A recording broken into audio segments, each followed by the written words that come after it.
That was an excerpt from LeBron James's interview Unguarded with Rachel Nichols on CNN. It airs 10:30 Eastern on Friday. So LeBron says he would have considered staying if the Heat beat the Spurs. It would have been hard to leave. You just heard him say that. Here's the question, though. Stephen A., do you believe that? No, I do not. But I'm not knocking LeBron James for that. I mean, he's entitled to say what he has to say, and he's going to make sure that he dots his I's and crosses his T's. The fact of the matter is, Skip Bayless, the summer of 2013, I sat right across from you on First Take and told you that I was hearing that he was strongly considering leaving Miami for Cleveland at that particular moment in time.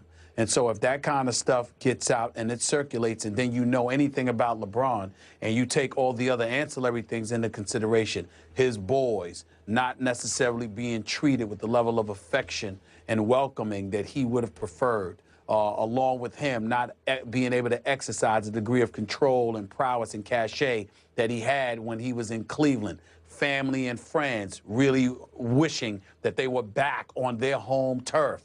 And then you look at what he's doing from a business perspective. LeBron James is not just a player.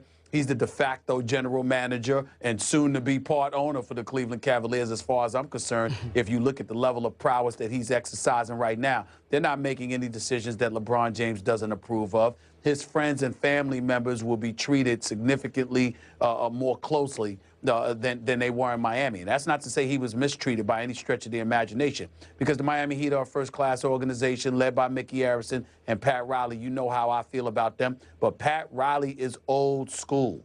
There's not going to be anybody running the show in South Beach other than Pat Riley. That's just the way it's going to be as long as he's there. So he will sit there and talk with you. He will challenge you. He will be fair to you. But he's not going to kiss anybody's tush. That's not how Pat Riley rolls. He doesn't do that. Dan Gilbert clearly doesn't have that problem, because look at what he did to get LeBron James to even consider coming back. Took that letter, that scathing letter he wrote in the aftermath of LeBron James' immediate departure from Cleveland, left it up there on their website all of those years, took it down right before LeBron announced his decision, met with LeBron James, talked face-to-face, man-to-man, apologized to LeBron James, stuff like that. Pat Riley's not that kind of dude. Pat Riley's not going to put himself in a position where he comes across as classless as Dan Gilbert, in fairness to him. But Pat Riley runs the show. In Cleveland, LeBron is running the show. LeBron always knew that that could potentially be the case if he elected to go back, which is why you were hearing rumors about him coming back. Make no mistake, I don't care who it is, Rich Paul Randy, Maverick, Adam Medelson, all of these guys that equate to LeBron James' inner circle. They are incredibly gifted and calculating at what they do. They don't make spontaneous and impromptu maneuvers. They plan, they calculate, they gauge and purview the landscape. They know exactly what they're doing. So this notion that, oh, if we win 3 straight, I'll stay in South Beach. I found it hard to believe that LeBron James was ever going to leave South Beach, because you know me and South Beach. South Beach, Cleveland, what's there to talk about in terms of locale? But when you think about what he has and what he ultimately said he wanted, LeBron James didn't just figure that out in June or May or April. He knew that long before that, period. So you're going at this as if win, lose, or draw in last year's NBA Finals, LeBron was going to Cleveland, correct? That's how you Yes. read those tea leaves all along that way. So you think he's being a little disingenuous because... Go ahead.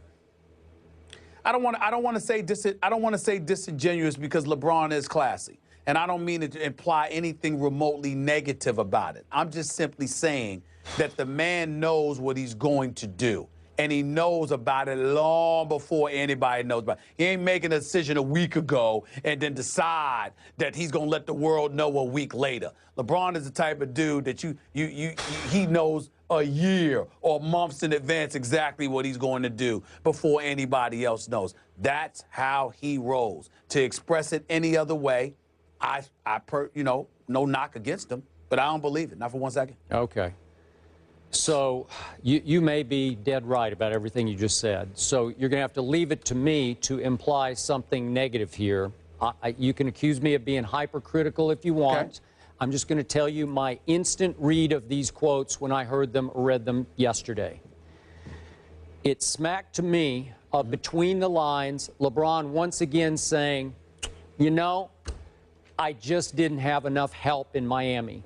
I had to seek better and younger talent, and I found it as I was able to go home in Cleveland because we were able to, this is all I'm reading between the lines, because obviously he's going home to Kyrie and, in a shock to me, Kevin Love. So, bully for LeBron. But, Stephen A., it rankles me, it irritates me that LeBron could get away with suggesting that he didn't have enough help. I'm going to point out again, they were the favorite going into the finals against the San Antonio Spurs.